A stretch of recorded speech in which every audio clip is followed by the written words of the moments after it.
I've yet to not be provided for when I'm focused on service. When I'm at my messiest, it's when I'm zoomed in on myself. My lowest times have been when I've so zoomed in on my pain and my story and blah, blah, fucking blah. The minute I revert to, I'm a vessel for this music, and the purpose of the music is to serve, and my role at the gym is to serve these young men, and my role as a father is to serve this young man, and my role as a partner is to serve this woman. And when I stay in that role, the abundance just seems to come. That's just been my experience. And also, I think we just have to trust. It's the hardest thing ever.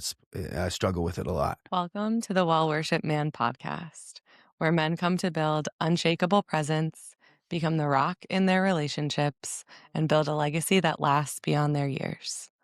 Here, we explore the path to mature masculinity through unwavering integrity, daily devotion, and humble power. Thanks, baby.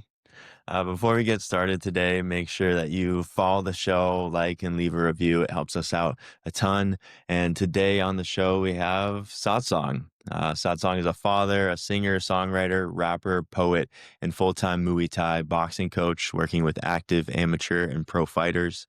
He's had a #1 reggae Billboard record. He's been touring 10 years, and he has a black belt in Brazilian Jiu-Jitsu, and he's obsessed with world history. Welcome, Drew. Thanks for having me. Yeah. So I want to dive into your story to begin.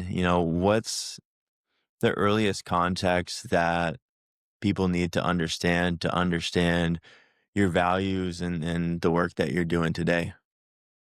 Damn, dude, we going deep right off the rip, dude. Let's go. Yeah, I've always felt pretty different. I've always felt different than the people around me. I grew up in a real abusive household, um, and in a really rough setting. There was just a lot of violence, outside the house, inside the house. It was just kind of always around. Um, and I was scared a lot, but I feel like the thing, that made me feel different is I never like internalized it. Like I've deep dove on this with my brother. I think my brother, like most kids, when our dad would hit him, would be like, "Oh, I'm fucking up.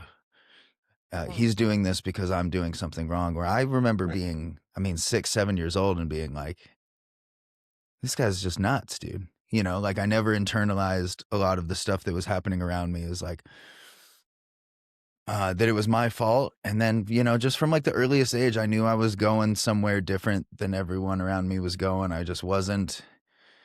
I just wasn't interested in a lot of the things that people were interested in. I just kind of always, I knew I was never gonna wear a tie or sit in a cubicle. Like I knew I was going a different way, and I didn't always know what that looked like, but I knew it was going to be very unorthodox. So, mission accomplished so far.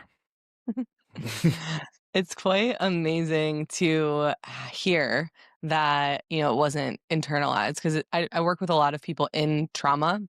It's like my specialty. And that is the most common thing. Gabor Mate has this quote that says, "We sacrifice authenticity for attachment." And it's really like, okay, I can't blame my parents. If I blame my parents, then I'm at risk of death, essentially.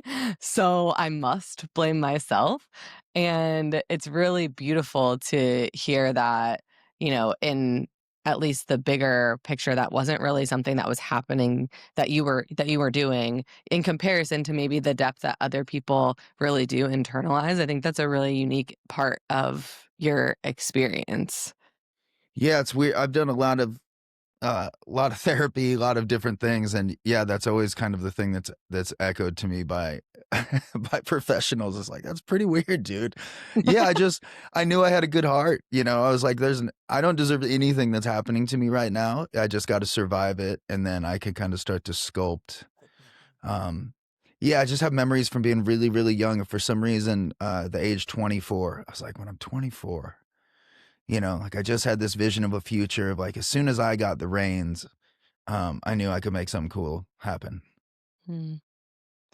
What was the first way that started to blossom? Like, what was the first experiences that you started to have where you're like, "Oh, I'm actually starting to be in charge. I actually have the freedom to start doing something in my own space."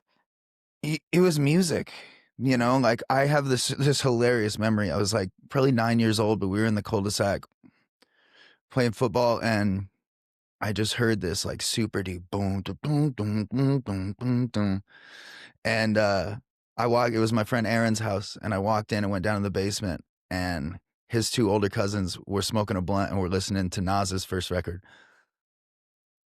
And I just sat down with these dudes. They didn't really like seem to have an issue with me sitting down. And I listened to Illmatic front to back. And I was like 9 years old. And I was just listening to the way that he was telling the story of his environment and what he had gone through. And it was really powerful for me. I was like, that's what I'm going to do. I'm going to tell my story with my words. I'm going to, and then from then, you know, like getting into skateboarding, you know, no one in my family was, you know, I kind of was just drawn to whatever my dad thought was dumb. I was like, I'm going to do that. You know, like if you hate punk rock, hip hop, and skateboarding, then that's my whole identity. You know, like this like kind of silent rebellion, you know. And yeah, you know, it was just always music for me. Like just super early, I knew that was the ride for me, that was what I wanted to do. And,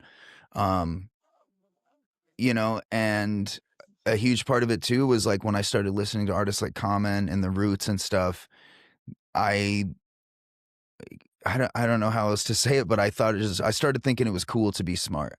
So I started reading shit that they were referencing, and like Talib Kweli, I would read any book that was referenced in these songs, you know, be like, okay, I got to know about that. You know, like if I'm going to be cool like these guys, I got to know about that. So I just started seeking out education outside of school pretty heavily, really early. What was the journey like from listening to Illmatic that first time and then starting to write your own stuff and share your own stuff? What was that timeline like? Took a long time to share. I was always writing, and then, you know, I got an acoustic guitar or an electric guitar when I was like 13. And man, it was just so hard. It was a really cheap guitar, so it like kind of hurt my hands to play. And then when my mom left my dad, she got with this dude named Kevin that was just like a total sweetheart, like one of the softest men I've ever known. And he had this nylon string guitar, and I was messing with it, and he's like, why don't you just keep it in your room? And when I started playing on that, then like the music thing shifted. You know, I didn't want to like play a distorted guitar and do punk rock or hip hop. I started wanting to write songs, you know, and I would say I was kind of always the kid at the party with the guitar, like through early high school. And then when I was like 14, 15, I started playing out a little bit. Like going to open mics and having like all the homies show up, and it like kind of became an event. Like when I would play the open mic, we would kind of tear the shit down. Yeah. Yeah. What was that first time like that you got on a mic and shared your music in front of a audience? Super scary, dude. It's actually a very vivid memory for me. Like, so I had made my boy Brock, who I still keep in touch with to this day. He was getting some sort of school credit by working at the college radio station at the community college in Des Moines. And he was like, dude, there's mics and shit down here. Like, I'm pretty sure I could record you. So I made the worst demo you've ever heard. Like, I think, you know, we had like one of the mics that was meant to be talked on just kind of pointed at me with an acoustic guitar.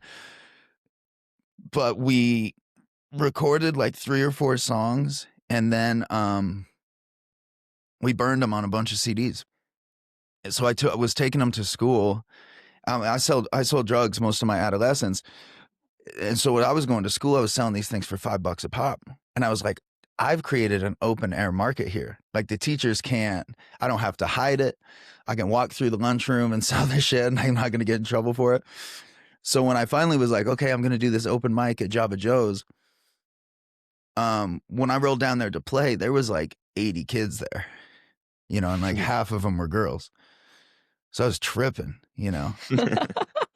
And I was like next on the list, and I remember going into the bathroom, and I was just shaking and like couldn't catch my breath. I was like, I don't think I can do this. Like, had a pretty solid, like, I don't know if this is actually for me thing. And I was like, well, it's going to be way weirder if you don't go play. Like if you just leave, dude, that's like the biggest tank of all time. So I went and played, man, and they ate it up, and we got to do it a few more times. And then they ended up shutting that. They disallowed me from doing the open mic thing because too many kids started showing up, and like people smoking weed out in front of the coffee shop. People were sneaking in drinks. Like it became quite the scene. And in my dumb brain, I never was like, well, I'll just hit up a venue and we'll just do a proper show. I was just like, oh, well, I guess that's the end of that. So I didn't play again for many years after that got shut down. What was the difference in how your body felt like before you're talking about like shaking and then after that first show versus like how has that changed over time? It's weird. I don't get nervous anymore. I get kind of restless. Like a lot of my job is waiting. Mm. Like the whole day on tour, you're pretty much just waiting to play. So like, you get to the venue and then you sound check and then it's like, okay, well, you have 4 hours until it's time to play. So that like 10 minutes before, yeah, I don't ever get nervous. The more people is, the less I have that feeling. Like the more people there is, I'm like, let's fucking run it. But yeah, the build up to the show is different. I'm like, okay, it's finally here. I get really excited. Like, okay, it's time to go. But yeah, that feeling in the stomach is still pretty much the same. It takes me like, it's usually about halfway through the second song, I'm like fully locked in.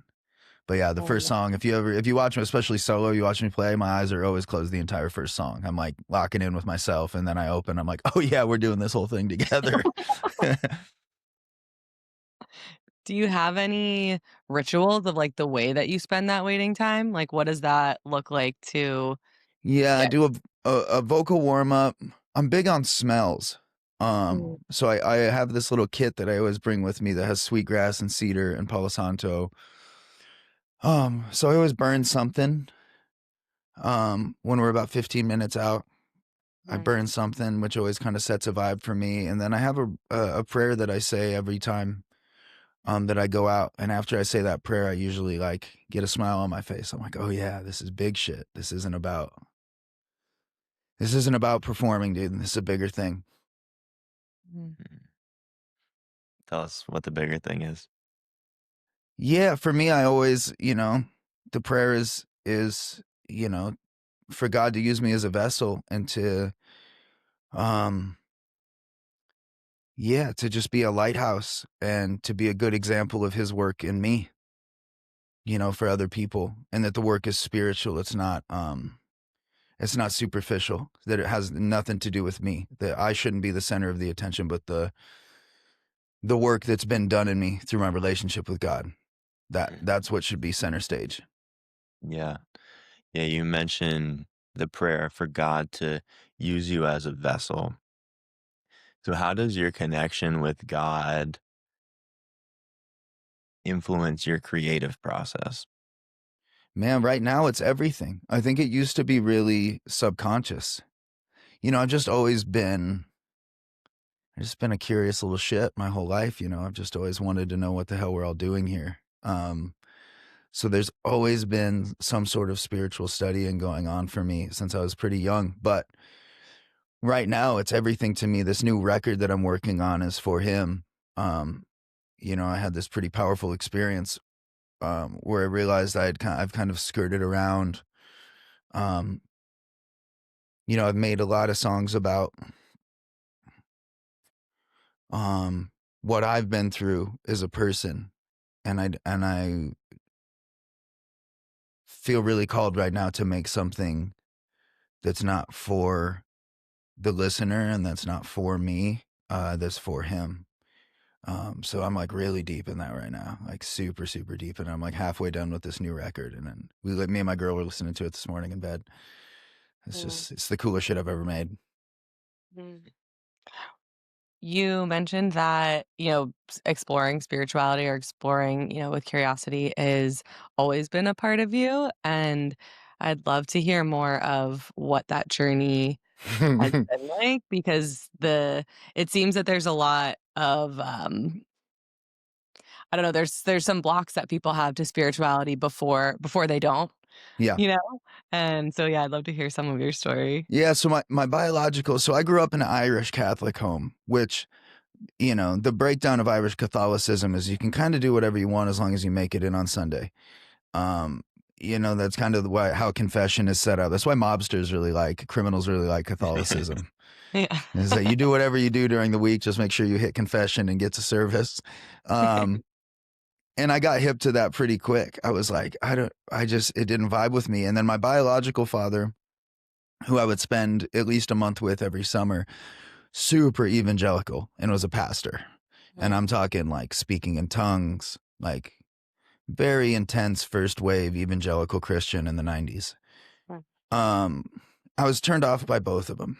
You know, I just didn't, you know, like people going up and having someone put a hand on their head and then they fall back and shake. I'll be like, well, when he puts his hand on my head, that doesn't happen. So like, I think we're all kind of in on this together is what it seemed like, you know? And then, yeah, truth be told, I found LSD really young. You know, I did LSD for the first time when I was like barely 14. And it cracked me wide open. And I just kind of have always been really influenced by counterculture. So right around the time I found LSD, I also found the Grateful Dead, and just very enthralled with all of the stuff that was happening when the Grateful Dead was coming to fruition. Alan Watts and Ram Dass, you know, and all of that kind of Eastern stuff was really interesting to me. And then I've kind of found my own path back to back to the Bible, and I'm blessed to have some really, really cool mentors in that are like me, that talk like me, that the thing we've been joking about is there's like there's punishment Christians, and then there's like celebration Christians. Because like if we read the Bible, and if that's real, we should all be singing and dancing a whole bunch, dude. Like it's pretty good news in there. You know, and I also have, I don't know, it's kind of a hodgepodge of things, but yeah, I've explored pretty much all of them. But I think at this stage in my life, there's like a maturity that I've landed in, where I can reflect on my life and be like, only through God has all of this happened. Like I'm not supposed to. I think I had imposter syndrome a lot the last 5 years. Like this wasn't supposed to happen for me, like where I came from, and realizing like, yeah, it was God, dude. God is guiding your steps because he's trying to actualize you into the man you're supposed to be. So let's let go of the reins a little bit and and let him do that work. Mm-hmm. Yeah. So when I think about your, you know, your musical history, that first moment with Illmatic and the Roots and those rappers, a lot of rap is, you know, that they floss, they brag, those things. But those artists, they do some of that. They also like tell their story, and it's always been about that for you. And you mentioned you've made a lot of records for you, to tell your story. And my question is really about, you know, how do you balance, um, no, you haven't put out a lot of rap music, at least to my knowledge. I have. Okay. I Okay. did a single every 2 weeks for a year, Okay. 2 years ago. Great. But That'll yeah, make yeah, the question continue. even better. Yeah.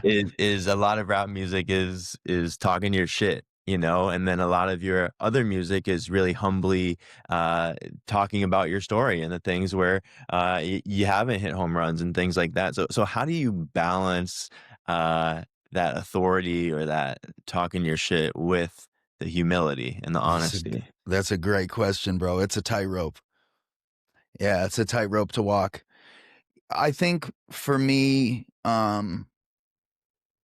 you know, I'm a real sensitive dude, to everything. And so I think there's modes where I am in awe of my story and the grace that I've received, and how blessed I am. And there's writing from that vulnerable place of just like, wow, dude, I feel everything so intensely. And then, you know, the other part of my sensitivity is I look around at a lot of artists that are successful, and I listen to the content of their music, and my 7-year-old son could write it. And I'm super lyric heavy. Like, I'm a big fan of meritocracy. You know, I think proficiency and skill is what should determine who's where. Um, and So sometimes I'll be talking that shit just because I'm like, I think there's a part of my brain that's like, I hope they hear this because they better know. Like, I'll smash any of these cats. Like, if that's what we're doing, if we're like, and I hear people say funny shit all the time, like, oh, you know, it took me, worked on this song for 6 months. I'm like, motherfucker, I write a song in 3 minutes. Like, you tell me what you want me to write a 16-bar verse about, you give me the beat, I'll be back in 5 minutes, dude. Like, my fiance just watched it happen. This producer that I'm working with for the new record, he's like, oh, I got some beats to show you. And we cranked out 2 in an hour. It was like, you know, so sometimes, yeah, I'm like, what are we doing, you guys? Like, what are we doing? Yes, I get it. You love weed, you like girls, you like sunshine, and you got to say fire 7 times every song. Like, you know, like this is the, and really, I'm just talking about a lot of the modern reggae that like, I just have a lot of peers that suck at this shit. And I'm like, what are you doing, bro? You have millions of people listening to you. Say something to them. Mm. You know, I think we have a responsibility to do that. You know, we should, yeah, when I released that song, Summer Song, kind of making fun of modern reggae, this guy wrote an article about it. And he's like, you know, in the times that we're in right now, like, I think people need to escape. And I was like, I would argue that we don't need escapism, we need healing. Mm. You know, there's a big market for escapism, and I'm not going to contribute to it. Mm-hmm. You know, there's nothing at the other end of escapism but more pain. Mm. So I'm not trying to feed that. Yeah, I really like the how you offered, you know, you have so many people listening to you. Say something and people can really feel that. Like when I'm at a concert or live music of some sort, I can feel the difference between someone just doing whatever they want and someone offering something because they know that they are projecting the frequency into the field to massive amounts of people. And I guess not everyone cares about that, but it makes a big difference in the experience if you're attuned to it. And obviously, if everyone was doing that, it would be making a huge shift if we were all using the microphones we had for good, for teaching, for return to spirit. Yeah, 100%. And I think it's just like, you know, and maybe it's just because I'm kind of a rebellious little shit, but like, if it, I think a lot of it is to keep continuity because of success. So it's like, I hate to pick on modern reggae, but it's just it's such an easy target. It's like, well, they really like the last record, so let's make something that sounds the exact same, and they'll probably like it. Rather than like, fuck with them, dude. Like, fuck with them a little bit. Like, explore yourself as an artist. And if they don't like it, that's fine. Then you can go back and make it. I just don't see a lot of creativity in it. Like, no one's pushing any boundaries. Nobody's like, well, I'm going to make a folk record, you know? And that's been a thing that's been like probably a huge hindrance on my career is I just like, I'll make a reggae record. I'll make some hip hop tracks. I'll make an Americana record. Like, I just don't want to make the same shit over and over. I imagine that when people are doing that, you know, just for continuity, it at some point is going to result in love for what they're doing. Isaac says something to me sometimes with the work that we do where like it's fun for us first. You know, if we don't like what we're doing, then we've lost the plot a little bit. Like spirit can't move through us in the same way if I'm trying to do something for someone else. And I'm wondering if that has been like if this has always been something that you've been really anchored into, or if there's been phases of your journey where maybe you went one way and you know, lost some of the creative flow because of trying to make something that was for other people instead of for you in spirit. Yeah, you know, I had written when COVID happened, I had this batch of songs that were like, you know, I was home, I was working a ranch, I was like, so I was not out in the world, you know, listening to hip hop. You know, I was like in my little bubble catching fish and working this ranch, and so the songs all kind of reflected that. And at that time I started getting label offers to make another record. And they all kind of said the same thing. They would find some way to be like, so it's going to kind of sound like the story of you though, right? I'm like, I don't know. You know, I don't know what it's going to sound like. I haven't made it yet. And I thought that was funny. You know, I also have always had an interesting perspective on it. My friend Nathan, who was in a reggae band called Ayaterra, and he has a band called Aurora Wave now. I was watching him really climb the ranks in the reggae thing. And he would always tell me when we talked how envious he was of me. I'd be like, dude, well, you're selling so much more tickets than me. He's like, yeah, but if I make anything other than reggae, dude, it's done. Like, you make whatever the fuck you want, and your audience is just like, well, we like you, dude. So if that's what you're into, fine, like, and I've heard that echoed with a lot of musicians that they feel kind of trapped by their catalog. And Nathan shattered that.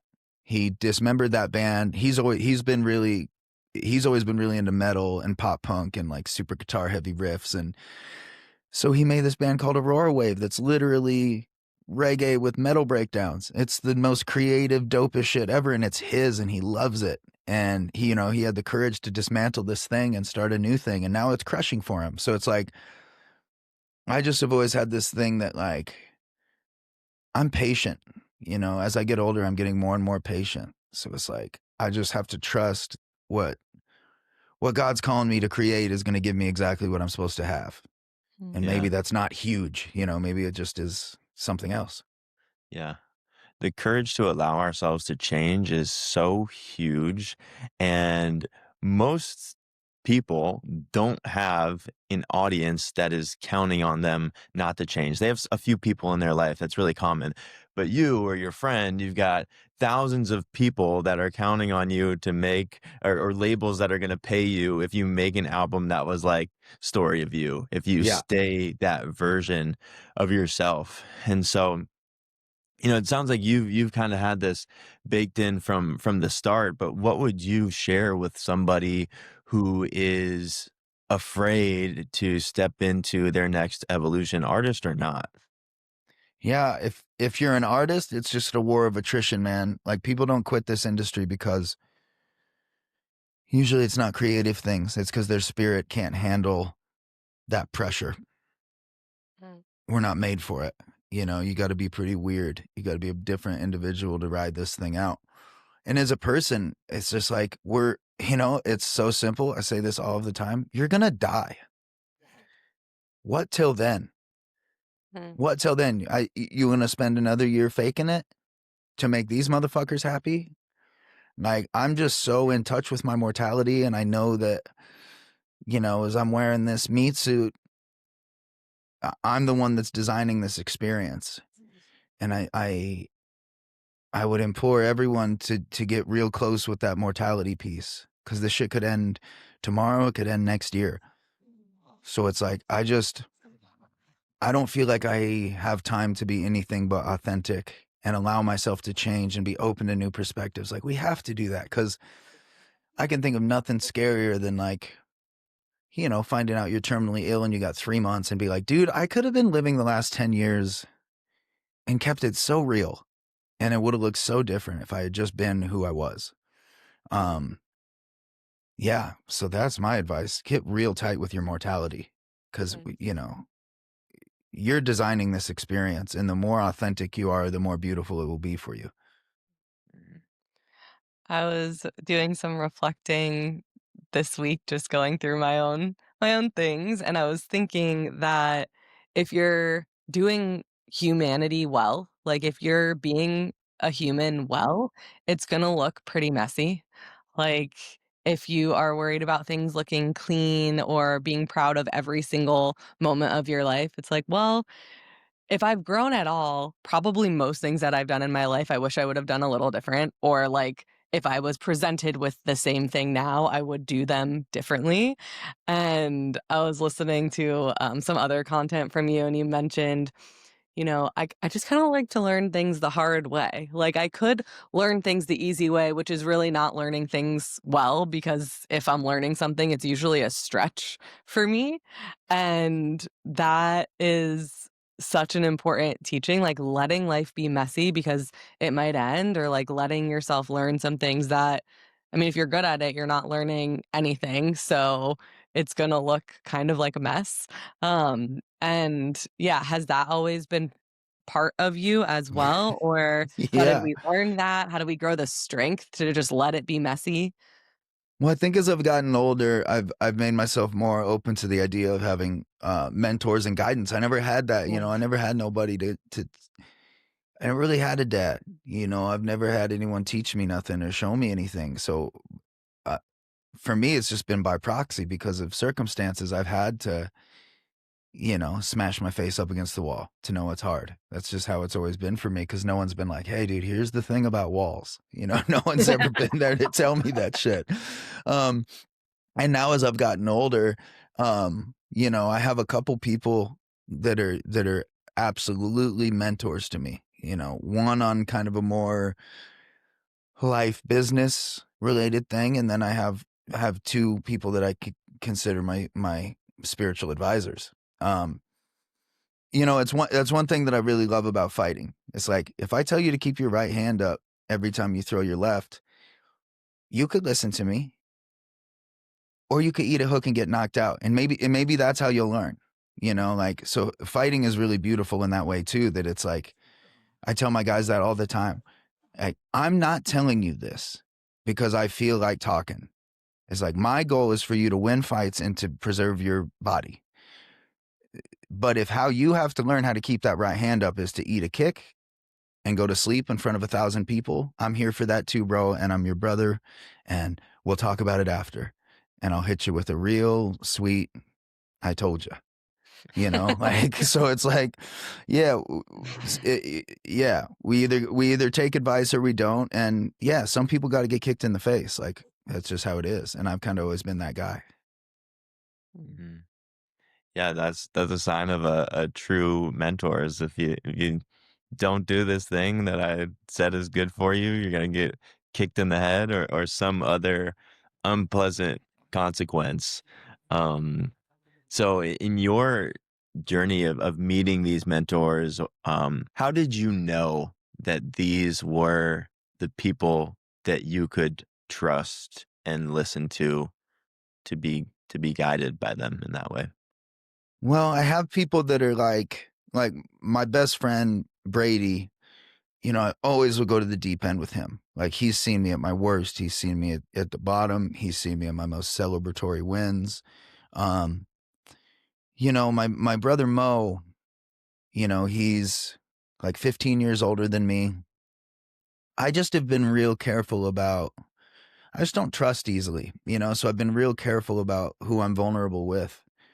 Um, and I just, you know, him and I sat in ceremony together and had just always stayed in touch since then. And I started allowing myself to be pretty vulnerable with Mo. And you know, when I would get off track, I don't even feel like he knew that he was mentoring me. You know, he would just be like, okay, well, we're going on 13 months uninterrupted of this. He said, well, every morning when you wake up, I want you to text me 3 things you're grateful for, and I'll text you 3 things I'm grateful for. It's the first thing I see when I open my phone every morning. Um, and then, you know, Big Brian, man. Brian was a youth pastor for a really long time. And then he started this nonprofit, and we kind of lost touch because I was living up in the mountains for a long time. Um, and we recently reconnected, and he is probably has the deepest contextual knowledge and understanding of scripture of anybody that I've ever met. And so much of scripture has been misused to hit people with these guilt bombs, where when you start to understand, like, well, in Greek translation, it's this, but in Hebrew translation, it's this. So quite literally, it's up for interpretation of what any given thing means. And the way he just talks like me too, you know, when I'm on tour, he texts me every day right around showtime, and he texts me the funniest stuff. When I was playing in Austin last, he texted me right before the show. He said, don't forget, it's not about you. Go fuck shit up for the one and only. And like, you know what I mean? I'm like, that's my guy, dude. So he really meets me in that spiritual place. And that's pretty much all we talk about, man, is my relationship with God, and how the stuff I'm creating can serve him and serve people. You know, he's done a very good job of reminding me that I'm a servant and that that's where I should stay. How do you balance? This is something that I've struggled with in my life is, you know, I'm here to serve. It's like very clear. And I also have things that I want, you know, Hmm. I want to have security for my future family. I want I got a taste for luxury in some senses. Like I like a nice Same. dinner, you know? So, how do you balance that heart of service with your material needs and desires? I have yet to not be provided for when I'm focused on service. When I am at my messiest, it's when I'm zoomed in on myself. My lowest times have been when I've so zoomed in on my pain and my story and blah, blah, fucking blah. The minute I revert to, I'm a vessel for this music, and the purpose of the music is to serve, and my role at the gym is to serve these young men, and my role as a father is to serve this young man, and my role as a partner is to serve this woman. And when I stay in that, bro, the abundance just seems to come.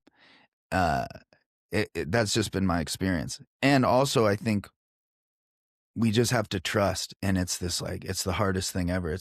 I struggle with it a lot.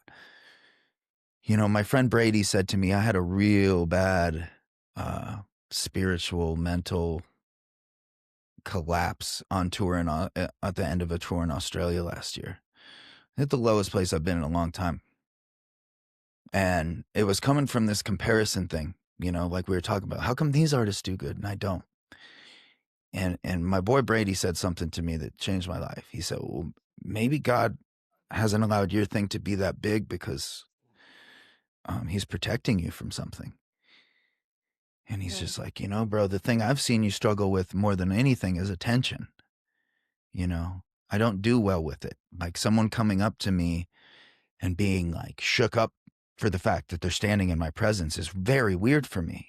Like it's super weird for me. And he's like, bro, so if we scaled that, like I feel like that would hurt, that could harm you. You're not ready for it yet, So it's something that I've really leaned into, that it's like, I think the more we serve, the more we'll get served. I really believe that. And that, maybe my story isn't like David's. I didn't go through a bunch of hell so I could inherit an entire kingdom. Maybe I'm supposed to just run this fishing village, and that's all right too. Mm. Yeah, well, and it's your kingdom. It's not Mm-hmm. like someone else's. People didn't used to have access to even seeing what someone's life was like across the world. 100%. Now it's like the only thing we see is what everyone else's life looks like, and it's not even what their actual life looks like, Yeah, that's so So it's valid. very messy to discern, like, what is even really my desire versus what are things that I've been shown are desirable, and, like, Yeah. if truly at my core and soul, without any of the things that I've consumed, like, what life would I create is Amen. it's gonna be the one that I have because that's kinda how it works, but we forget so much stuff along the way, and I really appreciate the anchor of, when I'm in service, I get served, because we're talking about the balance of like, okay, well, how do I balance my desires and being of service? But really, if I'm trying to figure it out, then I'm still like attached somewhere. I'm still trying to figure it out for me instead of just letting spirit do it. Just like, okay, take me wherever I'm supposed to go today. Take me wherever I'm supposed to go today. And then, okay, great. Thanks for this thing. Okay, where am I supposed to go next? But if I'm trying to micromanage or to solve the problem, then I'm still assuming there's a problem to be solved where there isn't one.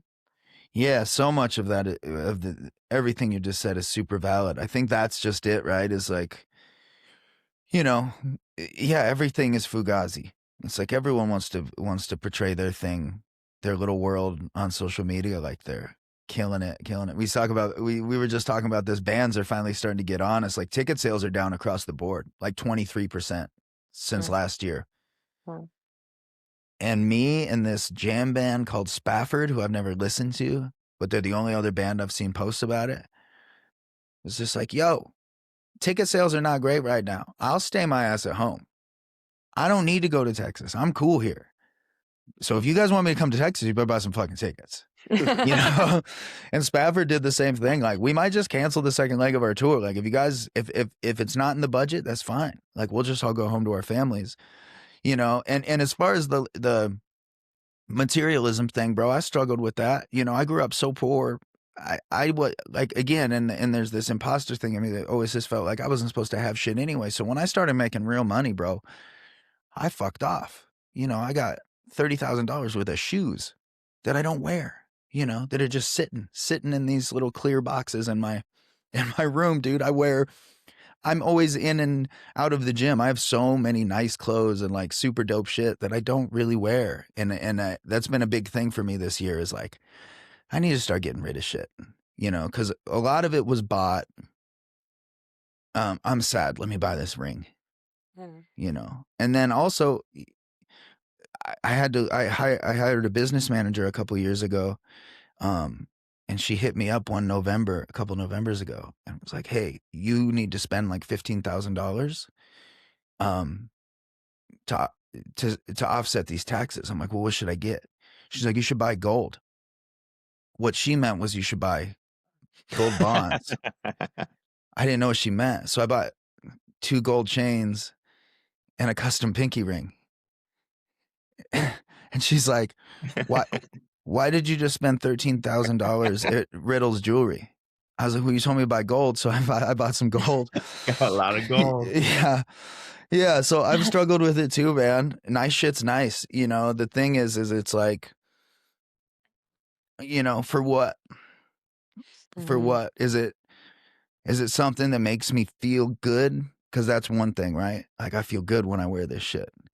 And I think I had that for a while. And now, like, me and my fiance were joking. One of the solo tours I did last year, I called it the sweatpants tour. I was like, I'm wearing sandals and socks and sweatpants the whole tour. And I did. I just went out comfy every night. T-shirt, sweatpants, and socks and sandals. You know, because they're not there for my outfit, dude. They don't give a fuck what I'm wearing, you know?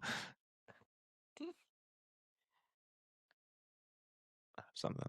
Good. Um, I thought so. you're talking about these shoes and all this stuff that you've acquired. When we were listening to a little bit of your last record, Storm Chaser, this morning, you have a song on there. It's called Memento Mori, which we were talking about your relationship with your mortality earlier in this conversation. That translates from Latin to love thy fate, roughly translated, you're gonna die. And one of your lyrics in that song is burning what I hoard, or something like that. You got it, dude. You got Yeah. it. And so, you know, is it shoes? Is it gold? Is it your attachments? Like, what have you hoarded that you are now like burning? It's all of those material things. Mm-hmm. Because I look at them, they used to represent success to me, and now they represent sadness. There were things I bought when I was sad that would make me feel better for an hour. You know, it's funny when I always had this vision of this black. I always wanted this black Nissan Pathfinder with like a 6-inch lift on it and the grill guard. I had envisioned this truck for a good chunk of my early career, and I went and got it and bought it. And then they're like, yeah, you come back next week, we'll have that lifted, we'll have those tires on it, we'll have the grill guard on it, the whole thing. And I remember I went and picked it up, and they pulled it out of the garage, and I was like, oh shit, I'm like videoing it, like, this is my fucking truck, dude. Oh my God, I bought this with fucking music. I got like 20 miles down the road, I said out loud, it's a fucking car, man. Its literal totality, you know, its literal use is to transport my body from one place to the other. Who gives a shit? And I guess that's where I'm at with a lot of my stuff too, is that I just like, I have a lot of little things that mean a lot to me, because of who gifted them to me. Like, I would rather have you take a pair of shoes than something. I have this wall in my house that's like all this reclaimed wood.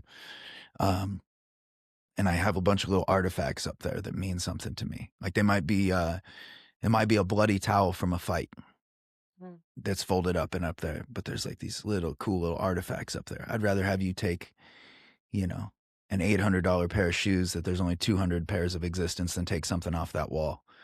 So I'm in constant examination of that. Yeah. Like, why is that? Well, it's like, because the shoes don't represent anything to me anymore. They used to represent success and how hard I had worked and what I've sacrificed to have to have this life. And now I'm like, but no, all of that shit should live in here. It shouldn't live out here. Like, the affirmation that I've worked hard and done all of that is self-evident in how I carry myself and speak and sing. That's where I should carry that, not on my feet, you know?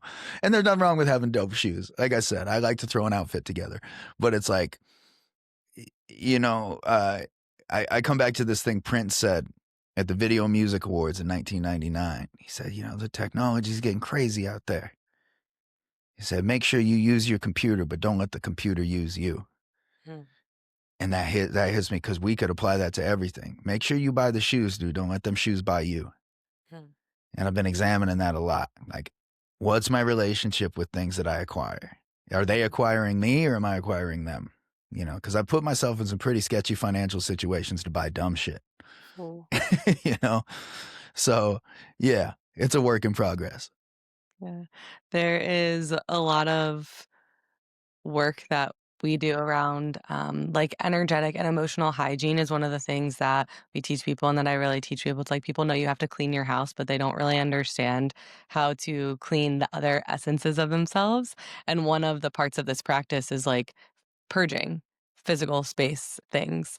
And I was just thinking as you were talking about all of your shoes and stuff, like people will easily throw away a bunch of stuff from like a relationship that they don't want to think about anymore that actually made them into the person they are, but they will hold on to like a shirt that they think might fit them in 5 years forever. Mm-hmm. And there is such a difference when you really can value like those artifacts on your wall or like, you know, not that everyone needs to keep everything from all of their exes, but like maybe there is some stuff that remind you of like who you were and what you went through to become the person that you are. Mm-hmm. And I'm just thinking about you know, you're talking about this new album that you're creating that is I imagine that every album you create feels a little bit like a new iteration of yourself. It is quite the initiatory process to create something new, and it makes sense actually that as you're creating this album that's in full devotion, that some of these things that were part of you that were maybe devoted to something else, in some ways, like, the importance of them is falling away as your yeah, as your devotion is deepening, which is really, really beautiful. Yeah, thanks. It's a cool process. To me, that's the thing that I'm trying to keep everything in recently is spiritual. Well, my physical health has to come first. You know, that's like such a huge part of my essence. But right up there tied with it is my spiritual health. I've allowed that thing to waver, man. There were times where I was not protective of myself. I was not protective of my energy. And, man, it's a slippery slope. You know, it's like you let someone put a foot in the door, they bring 5 friends. So it's like, you know, trying to be really mindful of that. And I've gotten really good at not spending money, you know, of just like, yeah, I just don't need anything. And I think that's the thing that was missing before. I never really asked myself that question. Do I need this? I was like, no, I want it. I was like a little kid, you know, it's a really immature energy. Well, I want it. Okay. Well, yeah. There are a lot of things I want, but I learned some impulse control, you know? Mhm. So yeah, now everything is on a need-based thing. And I got to pay for a damn wedding next summer. So Mm. that helps too. Exciting. Yeah, Yeah. congrats. Um, you mentioned protecting your energy, and we've been talking about, you know, the outflow of money. But I imagine that as your career has progressed, maybe more earlier on, some people have come out of the woodwork and wanted stuff from you. Maybe not money, maybe just your energy, maybe just your wisdom, and they weren't given anything back to you. Um, I can see you nodding. So, yeah, how did you learn to protect yourself from a heart with continue to have a heart of love, but how did you begin to set those boundaries? I think a big thing that I started asking myself is, would you be my friend if I wasn't Satsang? Hmm. You know, would you think I was this cool if I didn't do this job? You know, and if that's in question, like I have to, that's for me, that's the ultimate litmus test. If I called you and said, hey, dude, I don't think I'm ever going to make another song, would you be like, that's fucked up, but all right, what's going on? You know, like, Right. so that to me is a good litmus test. you know, and also I didn't have any, I heard it described by an NFL player really well. He was essentially being criticized for how much money he spent on his friends. You know, even before music was going well, in my first marriage, we had one joint account that was for bills. And I had 2 friends that were locked up, and I accidentally set up their like auto pay to put money on their books through that account. We didn't have any money. I was giving them each $100 a month. You know, my ex-wife was like, "What the fuck are you doing?" I was like, "Well, they're from my neighborhood." She's like, "I don't give a fuck," you know? But in my head, I'm like, "Well, I got a job. Like, I'm all right. I can afford it." You know, and as I did start making money, yeah, man, that happens a lot, especially with people that I grew up with getting in trouble. They get in trouble and they need help. And, you know, the way Michael Vick described it, he's like, you know, okay, so there's 6 of us and I ran into this house and I found a bag full of money. I'm gonna come out and pretend like I didn't find it? It's like, no, that's not, for me, that's just not, like, if you need something, I got you, bro, because it's not shit to me. Like, I got more money coming. Like, people are still listening to my shit. For now, people are still listening to my music and buying tickets. So, like, that's something I struggle with, man. But I think I have pretty good discernment. I didn't used to have good discernment. I mean, it used to be a couple years ago, you'd be like, "Hey, bro, can I have $1,000?" I'd be like, "If you're my homie, yeah, I'm not even going to think about it. Yeah, follow me to the ATM." You know, I didn't have any boundaries around it because I was just like, "Well, yeah, you're my guy." You know, and I've had to get my fiance, man. She started hitting up my homies for me. Quit asking this motherfucker for money, dude. You know he's gonna say yes. Get the fuck out of his pocket. You know, that was her way of protecting me because she knows I'll be like, "Yeah, bro, I got you." You know, yeah. So it's like, you know, she plays a role in that too. She's pretty good at. She's a good buffer for me. She's got her eye on everybody. Mm. The women are good with that. The not until when we're not, but once we understand the boundary, Yeah, we'll really keep it. yeah. She keeps an eye out because for a while, man, it was with a couple homies. It was kind of becoming a pattern where it's like, well, they don't have to figure out their stuff. They'll just come to me. Yeah. Yeah. What you were talking about, you know, your physical health is number one, and then spiritual health is right up there. But the teachings are, you know, we have these different levels of health, like spiritual, emotional, physical, mental, and when one isn't in check or balanced, the others will naturally kind of fall. And you've alluded to this a little bit, but in these different phases where, you know, spiritual health maybe has fallen by the wayside, did you notice that that started to impact physical health or your ability to create, or how did that bleed into other aspects of life? Yeah, I actually got a damn autoimmune disease, I think, because of my stress. Mm. Um, yeah, you know, if yeah, it was a process. For me, exercise is like it's a non-negotiable. I have to do it, and I have to do it within the first few hours of being awake, especially when I'm traveling. If I start to let that slip, I'll slip in other areas. Like Mm. for me, if I'm like, well, you lifted this morning, so you have to eat this food because you have to feed your muscles. Otherwise, you shouldn't have even lifted. So it's like for me, if I do that exercise first thing in the morning, then it keeps me on this track. No, I can't have that. I don't want that because I'm trying to build this thing. Um, and yet, yeah, they're one and the same. My brain, I get asked a lot, like, how can you, like when I was doing the hip hop singles, I put one out every 2 weeks for a year. I was like, how? Like, how can you just write like that? And I'm like, because yeah, my fiance would tell you that I have a strain of autism. I mean, I eat the same things. I exercise at the same time. When I'm home, dude, it's egg whites and bone broth at exactly 7:30 a.m. And then I take like supplements and like, I mean, my body is a damn machine when I'm home, you know? So I think that what I've found is it just, yeah, maybe through a subconscious trial and error, I found what works for me to keep Mm. all of the, you know, the faders as they were kind of in balance. Mm. And exercise and diet is just super huge for that. if I don't feel good, then I'm like, I don't feel invigorated to go serve. If I feel good in my body, then I'm like, yes. Like, how many people can we help today? Like I get super excited about it. Yeah. Yeah. You talked earlier about, God using you as a vessel. It's like only a good vessel if it can sail, if it can Amen. flow, if it can continue. And I feel the same way that, I'm gonna steal that from you. I like that. yeah, steal it. That everything else kind of falls off if I stop taking care of myself.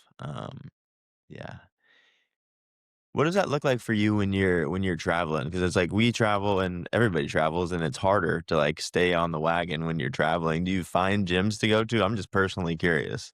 Yeah, so I have when we do bus tours, when we were doing bus tours, I got a Planet Fitness membership because even if my guys don't want to work out, there's showers in there and they won't kick you out of the parking lot. So we'd park the bus in a Planet Fitness parking lot and I could work out before bed and then shower and then work out in the morning and shower. And then, for the other guys, they would just sneak in at night and shower. Mhm. But as I'm doing these solo tours, we're back to like renting a vehicle and staying in hotels. So like I don't pick the hotel judged on anything other than the picture of the gym. So like when I'm picking the hotel, there's like prerequisites. You have to have a cable machine. Your weights have to go above 50 pounds. Like that is the deciding factor. And if the hotel costs, $80 more than a different hotel, then that's what it is. But yeah, for me, the hotel is solely picked on what the gym looks like. And then sometimes if I don't have a gym, sometimes it looks like 300 push-ups in a green room. Sometimes that's just what it is. Where it's like, we can find a million reasons to not exercise. You can do push-ups and body squats and mountain climbers and crunches anywhere. Yeah. So it's like Yeah. that one for me is sometimes it's just like lay down a damn towel, bro, get at it. Yeah. You know, It's like those prison cell workouts, like workouts you can do in a 6x6 space.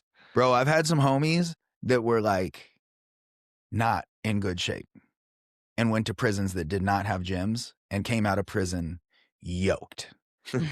Just push-ups and burpees and mountain climbers and like all of those calisthenics, dude, came out looking like absolute universal soldiers. Right. Yeah. There's no excuses. Yeah. So we've talked a fair bit about your music, but it's clear to me that you're also really passionate about fighting, coaching fighters, fighting yourself. And it was really interesting to me when you were sharing your story at the beginning of this conversation that you grew up in a physically abusive household, and now violence is something that you coach, right? Um, was that like a process from like changing your relationship to physical violence? Okay, talk about that. Yeah, it was really deep. And so much of it is, because of who I trained under, Will Grunhauser. He's going to be the best man at my wedding. He's just one of my dearest friends. But yeah, I think when I started, my intentions were, I hated violence. We had to fight all the time and I hated it. Like, especially the neighborhood. My brother was just always in some shit. My brother loved it, loved to fight. I didn't. I didn't understand why he wanted to do it all the time. I was like, this sucks, dude. We could literally just smoke weed and talk to girls. This is so dumb. And yeah, I just hated it. And then 10 years ago, I was like, well, I'm going to go to this gym and learn how to box. I think that would be good for me. And I started doing that. And then, a couple weeks in, found jujitsu and started training jujitsu, and I just got hooked on it. Like I became so obsessed with it. Like, yeah, it just really grabbed me. And then as I started getting good, it was right around my blue belt. I kind of started turning dark. Like, you win a couple competitions and you realize like, oh, I could kill an average person with my skills. Like, and so I was just training so aggressively, and Will pulled me into his office one day and said, I don't want to see you for a few weeks. I was like, what? I thought I was your favorite guy. He's like, you need to figure out who you're fighting in here. I don't know if it's your brother or your dad, but you can't fight him here anymore, dude. You got to figure this shit out. And I was so like, fuck you, dude. And then I lived an hour away, and on the drive home, I was like, oh man, do I just want my did I just want my dad and my brother to know I'm tough? Is that what I'm doing? Like I'm dedicating this much time for them to just be like, no, Drew's a tough guy. And the answer is yes. Like my journey up to that point in martial arts had nothing to do with me. It wasn't me seeking a greater understanding of myself. It was fully superficial, you know? And something shifted in me where it was like, no, this is my journey. I want to get good at this because I'm naturally good at it and I'm drawn to it. And I see it as an art, not a war. And, you know, I've had some horrendous injuries. I blew out 2 discs in my neck. I've torn every ligament but one on my left knee, broken my right elbow, broken my right hand, broken my nose a bunch of times. Torn my PCL in my right knee, torn my labrum in my, gross. My body's a fucking wreck because of it. But when I started moving into coaching, it opened my heart and my brain in a completely different way, because now my pursuit of it is for somebody else. So I study more now than like 100 times more now than I did when I was wanting to compete and training for me. 'Cause now it's service and it's what my life revolves around. Like when I'm home, I am at the gym at least 2 hours, you know, usually 11 to 1. And then I come back usually from 6 to 8. So I teach or have sessions with our fighters every day. And my son has been raised around it. My son trains. My son does Muay Thai. That's how he gets screen time. But it's the core of who I am. It is as big a part of me as music is, if not more. Is there any correlation that you noticed in like being able to access this energy in with like a healthier relationship? And I guess it could be any other aspect of life, but I'm wondering with creation, because there's some teachings in the nervous system work of Peter Levine that like anger is life force.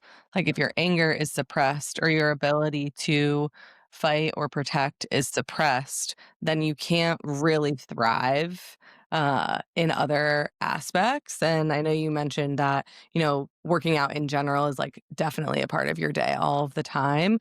But I'm curious about your creative process and when you started studying and fighting and breaking open that part of you, if there was any shifts. Maybe. Yeah, Mhm. maybe subconscious. I mean, to me, I don't look at fighting as violent. To me, the violence is just kind of a byproduct of it. To me, it's a dance. And my job is, if my guy is fighting this guy, I have to study how this guy dances and we got to figure out how to outdance him. You know, that just leads with, you know, his goal is to hit your body or break one of your limbs off, and they hired a man to make sure that it stops before it gets too bad. But to me, it really is it's the most beautiful art in the world. I don't see the savageness of it. I don't, and I think it's because I've been knocked out. I've had all of the things happen to me. Getting knocked out is really not that big of a deal. It happens, and then you wake up and you're like, "What the fuck?" And you're like, "You got knocked out." You're like, "Really?" I'm like, "Yeah." You know, it's like, and I think having this, one, I think to what you said, there's a cool thing about knowing I can protect myself and the people around me. I love that. My fiance really loves that. Like she's just never really gotten to feel safe, and now she feels super safe. And I can say what I mean, you know, and the thing I love most about it is there's nothing more honest on the planet. Like it's not up for debate. Like if me and another person fight, one person's going to win. It's just the way it is. And, you know, if someone is like, okay, I'm the lightweight champion of the world, it's like, well, that's not like, well, you know, some labels really like pushed his stuff and he had an angel investor really push his product. It's like, there's only one way to get that, you know, and it's through hard work and being great. It's not up for debate. It's not, it's just really honest. And I love that about it because it's such adjunct to my industry where someone can be really shitty at the thing, but if they have the right people around them, they can elevate it. You can't be a shitty fighter. It doesn't matter who your team is. If you're a shitty fighter, dude, you're just not going to make it. That's just what it is. And so I think I really like I like that. I like the definitiveness of combat. Yeah. Yeah, I love that. It removes all the bullshit. Like once you get in the ring or the octagon or whatever it is, like one of you is in that setting, one of you is gonna be better. Mm-hmm. And it's like there's different styles of fighting too, because it's like even more honest. Like Muay Thai, wrestling, MMA is kind of like all of it. But if you're doing Muay Thai, it's like I am better. He was better than me at this thing. Yeah, and the thing that I've gotten, like the reason that I think jujitsu and fighting, especially jujitsu, is such like a spiritual practice for people, just so humbling. You know, it's so infinite. Like when I got my black belt, I wasn't like, oh my God, I did it. I was like, fuck. Man. Now, like, what if I roll with some black belt that's been a black belt for like 12 years and he's like, you know what I mean? Like, so it's like, it's bottomless, it's endless. And you just get humbled, and bullies don't last. Mean people don't last. People that fight really angry, you're not going to make it, dude. You have to fight from a really pure place. So you're just not going to make it because you're going to miss all this stuff. Like what's beautiful about it is the community and these opportunities to learn like, yep, you lost. Why did you lose? Okay. So you can either quit or we can be like, no, I'm going to have the fortitude. I'm going to work on that thing. We're going to come back and I'm going to try again and again and again and again. And that's what I love. It builds really good men. Like my goal with these guys, we have a couple guys that are fighting for real money that have pretty good careers going. And then we have this young kid that's 18 that we will take all the way. He has everything he needs. He learns faster than anyone. He's going to do it. You know, short of a tragedy, he's going to do it. But for the other guys, for 95% of the people that come in and want to fight, they're not trying to make a career out of it. We got work to do with them. So that, and especially in the last couple of years, has become a really big part of what I do. Of like, my goal here isn't to make you the best fighter in the world. It's to make you the best version of yourself. And we're going to use fighting as a tool to get you there. What does a good man look like to you? Oof. Honest. Yeah, honesty is number one. Selfless. Yeah, someone that's of service. And self-awareness. I think that's a thing that's missing so much in our culture in general. But when I see men that are really struggling, it's because they refuse. That's, yeah, man. That's why jujitsu and psychedelics are such good tools. They do the same thing. They're going to shine a light right on your weak spot. And what a not good man would do is say, I'm not weak anywhere. That's not real. What a good man does is go, man, I am weak there. Okay, so what's the process of making that strong? Where do I suck and where can I do better? And then, having the gall to put that work in. The work is never done is a thing that me and Brady say to each other all the time. Like, to me, that's what being a good man is too. It's just like, I did it. I'm a good man. It's like we are all works in progress, and some of us are further along than others. And the goal should be to stay on the work and keep shining lights on the weak spots, and then passing down what you know to other men. Yeah. Just staying on the path, like that tireless. And like we'll get tired sometimes, and that's okay.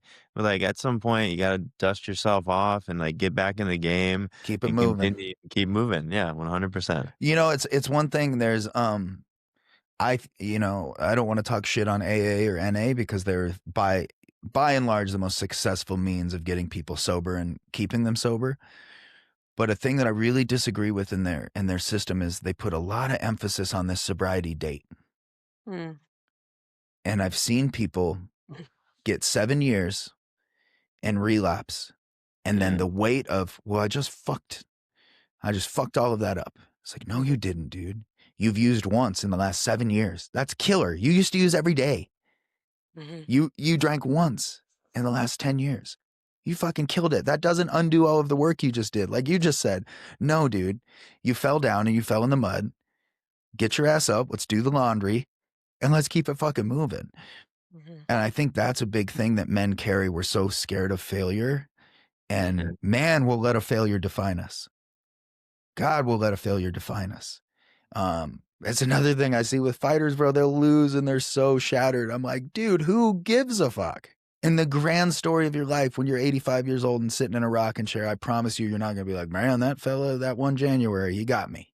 You know, it's not that big of a deal. We're all going to lose. We're all going to lose at different parts. It's like, let's not take a L and let it define us and become a part of our personality, you know?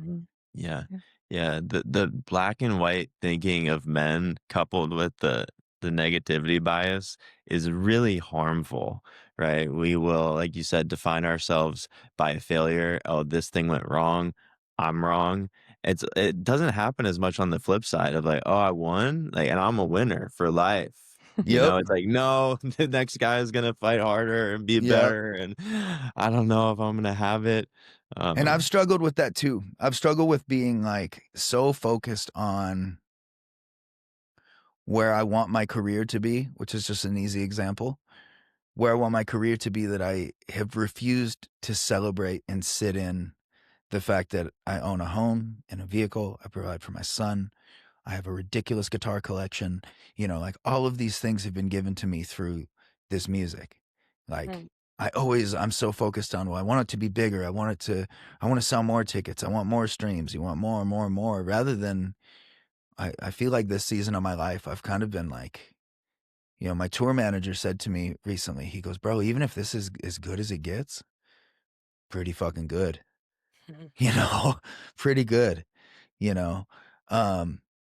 Yeah, we don't, you know, and we don't have to like egotistically revel in our wins, but man, it's worth sitting in every once in a while and being like, man, against all odds, here I am.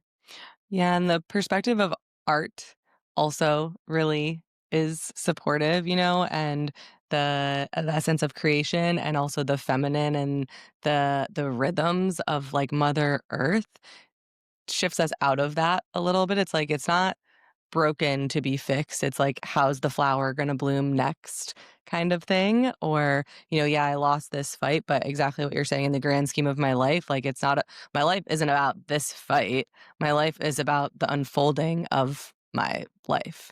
And I've actually worked with a lot of people that have gone through like AA programs and things like that, where it's like they're really, really helpful until they're not. There's like a little bit of a ceiling that is hit.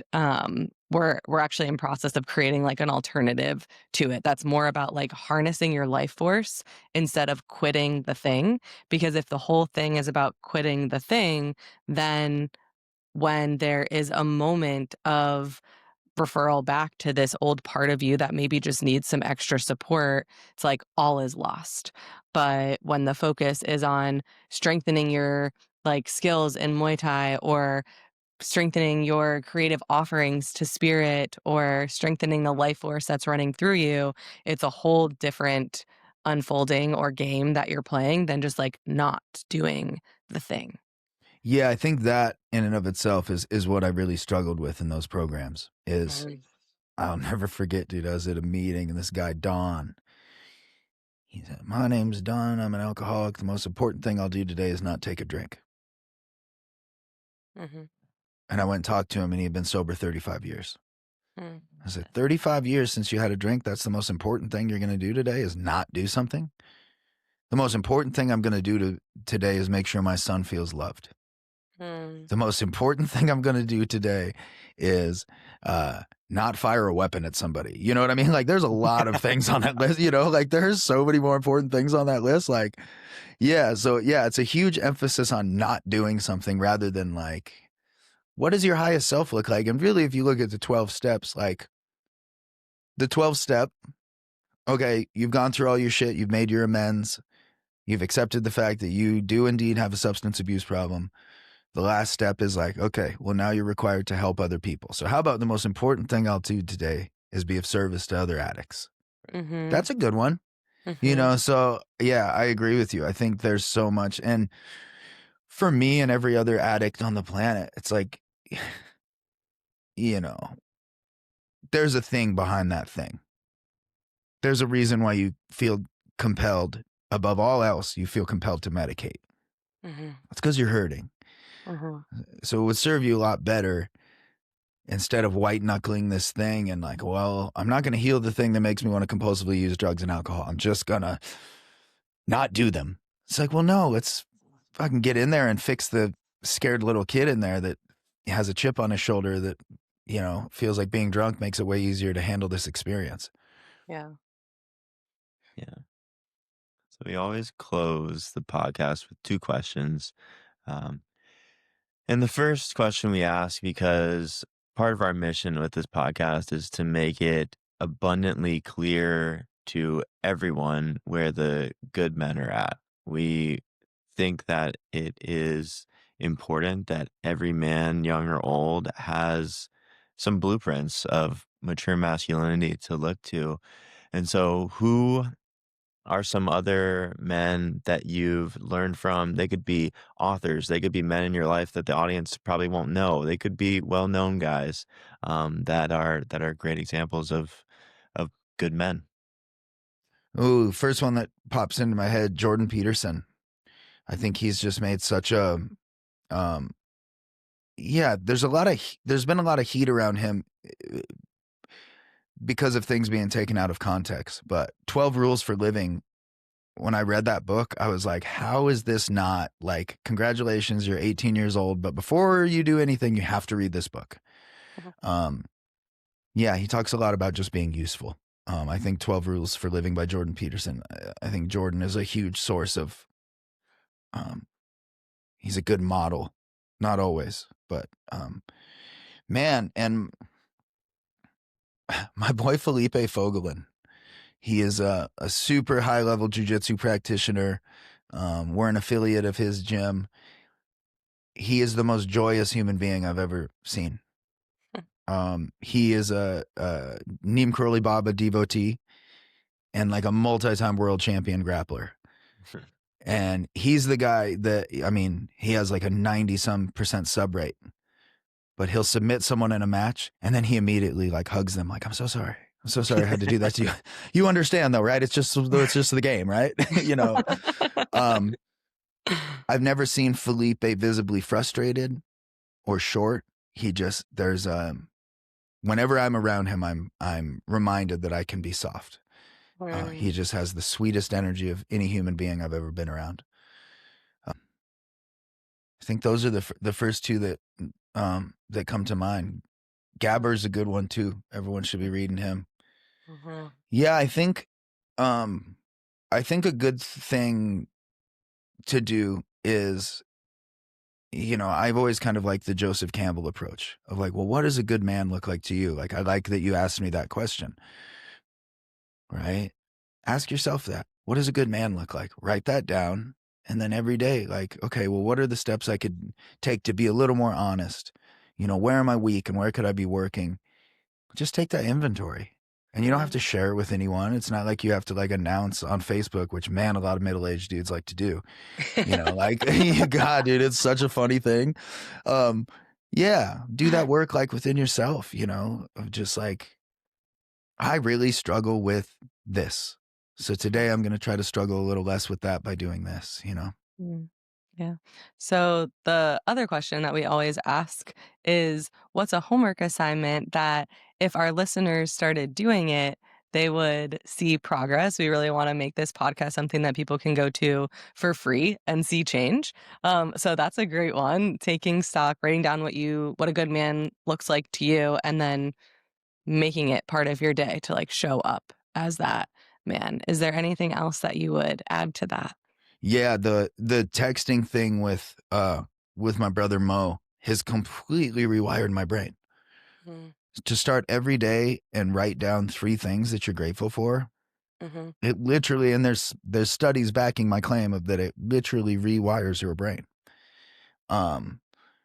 you know, I don't want to pick on my manager, but my manager tells me all of the time that he wakes up with this like, oh God, what do I have to do today? Is something in that's his actual reaction. But he's a music business manager, so that's pretty standard for people in that role. But I think of that all of the time. Like, that is not how I wake up, my brother. That is not how I awake to the world. I wake up and stretch, and then I go, man. Like today, we got like a foot of snow. I'm just cuddled with my girl looking out the window, like, man. That's literally what I said to her. She could vouch. I was like, how sweet that it's 10 degrees outside and covered in snow. And we're just in this warm house in a super comfy bed. Man, 150 years ago, this would not be the vibe. You know what I mean? Like, we got it pretty fucking good here in this bed. Yeah, that gratitude practice, and do it right away.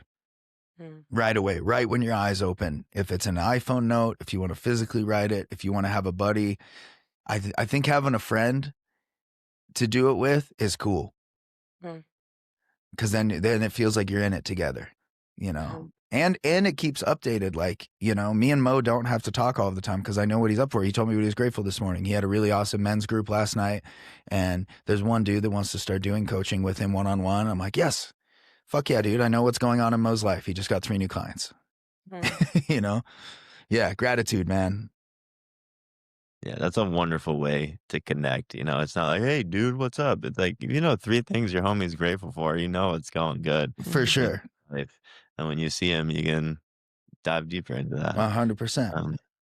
Yeah, and as we wrap up here, you know, you've got a record that you put out this year, you're on tour. Anything that you want to share with the audience before we go? Yeah, next year, April and June, and then we'll announce the year updates probably by the time this is out. But yeah, going on some huge tours to celebrate the 10-year anniversary of The Story of You, which is a trip because I haven't played a lot of those songs in a really long time. So that's going to be interesting. I'm going to play the whole record. But yeah, really excited for those shows. That's a really big deal to me because I think a lot of these songs will probably be put to bed after this tour. I'm going to kind of leave them back there. So this is kind of going to be, I think, the final celebration of that body of work. There's a couple I'll continue to play, but yeah, that's really what's on the docket for me is getting geared up for 2026. I'll be all up and down the West Coast and the Rockies, and then all over the Midwest, and then and East Coast, and then Europe in the fall. Awesome. Yep. Well, Drew, thank you so much for Yeah, spending some thank you time with guys. us. Thank Yeah, you. thank you so much, you guys.